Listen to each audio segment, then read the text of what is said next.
paraja nuk është gjithçka, por të qetëson. Dhe nuk qëndron tek paraja kjo që sapo përmendëm, por qëndron tek mënyra se si i fiton parat. Nëse parat e tua i ke fituar me dashuri,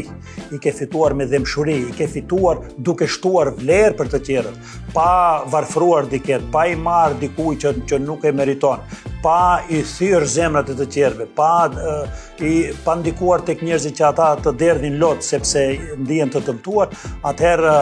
paraja ti nuk do bësh peng i paras asnjëherë, sepse mënyra se si e ke fituar paran do ndikoj pastaj edhe mënyra se si ti do ndihesh më vonë dhe nuk të bësh rob i paras. Nëse nëpërmjet parave ti ke bërë dëme të mëdha, natyrisht karma do ta bëj punën e vete dhe një ditë ti do fillosh të flasësh dhe të thuash atë që edhe shumica e përmendin se paraja e prish karakterin e njeriut, paraja kështu, jo. Paraja prish karakterin e atij njeriu që më parë nuk ka pas karakter.